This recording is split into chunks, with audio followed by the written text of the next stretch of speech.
It's obvious that you're not afraid to share your talent. As we see, you'll go in and you'll just start singing, and the fear that would normally overtake a lot of people, it doesn't overtake you. You are to me, it seems you're very aware of the talent that God has blessed you with, and you're very more than willing to share it amongst the people. What would be your advice to not let that fear just overcome them and cause them to hide their talent? Well, first and foremost, let me share just a story about what got me to where I am today.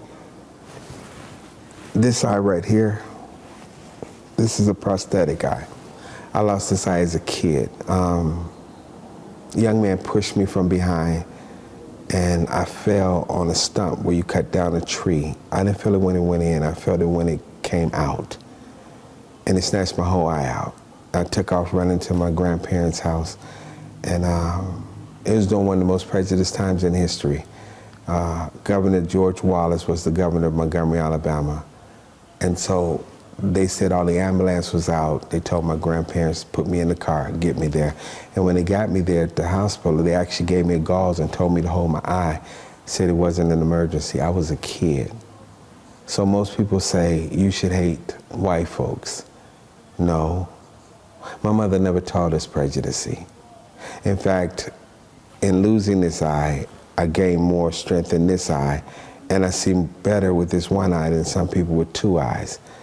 And I make the adjustment of what God showed me. He said, until you accept it, because as a kid, most kids said things to me like dead eye, one eye, cyclops, Gila monster, and I fought pretty much every day of my life because I didn't like those comments that they were making.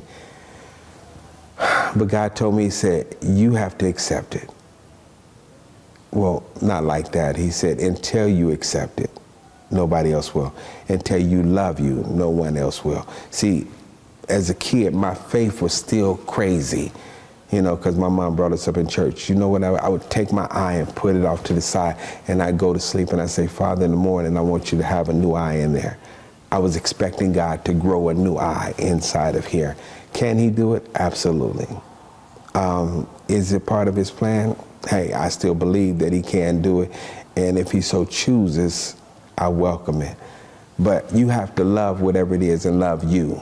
So I hope I'm answering the question. For those that may have either the pygmy color skin, or you may be a little heavy set, or you may be thin, whatever it may be, you have to love you.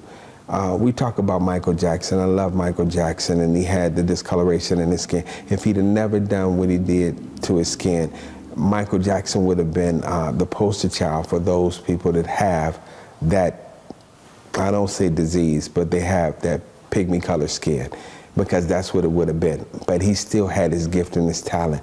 So somewhere there was not a confident, he was confident in doing the music and dancing and doing everything, but he wasn't confident in his skin. That's why he changed everything. So you have to be confident in who you are and realize that people have to love you for who you are. But it starts with you loving you. So is there a woman in Mr. Flagg's life? I've had this title for quite some time. It's Roger the Dodger. Roger the Dodger. So,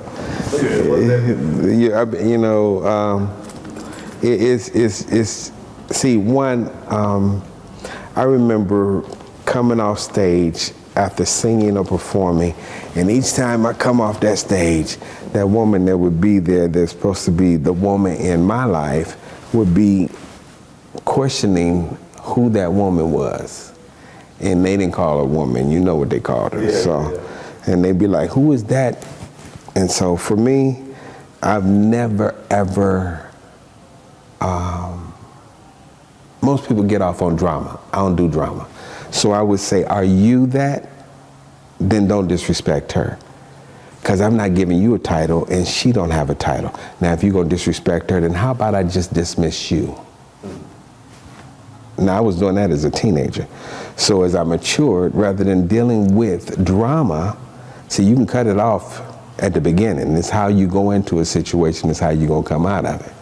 But most people, like I said, adults make intentional decisions, kids tell lies. when people meet somebody, you're supposed to be introducing yourself to that person and they're introducing themselves to you. But what people do is they get caught up in the ambiance. Oh, he's so fine. He drive his car. He smell good. He dress good. Or it's to her. She dressed good, smell good, got a good job.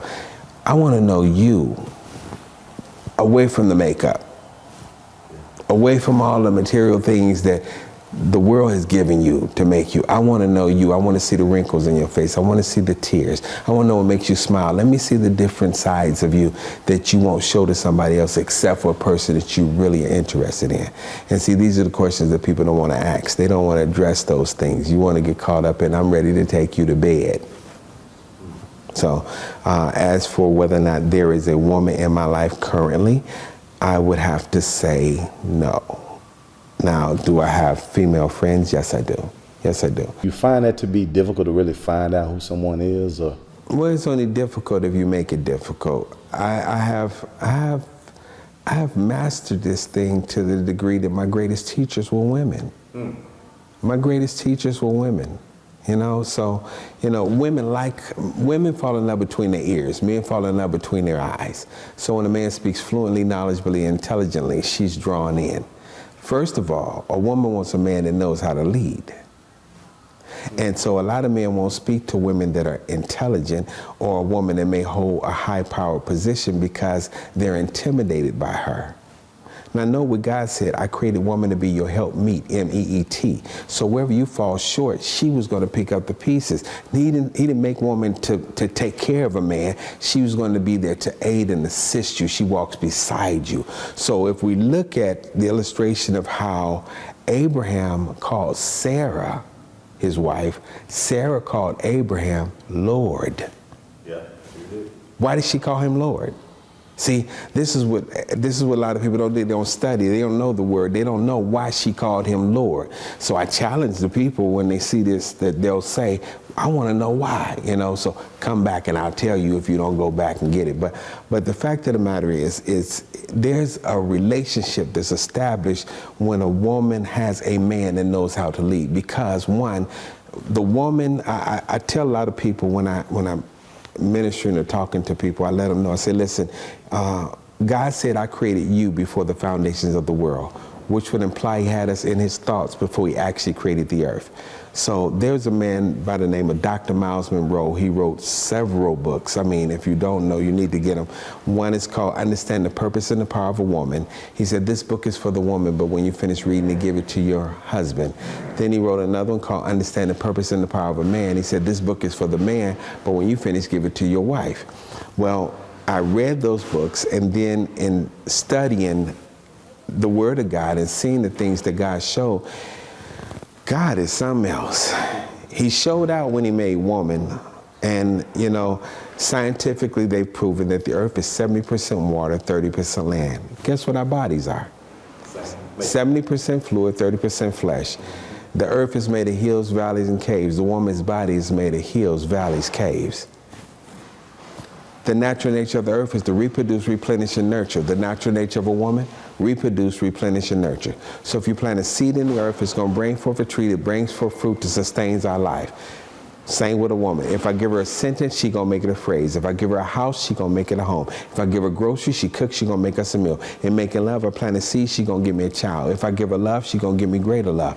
If I give her an idea, a plan, she going to come back with a plan and say, baby, this is how we going to do this. You know why? Because she's your helpmeet.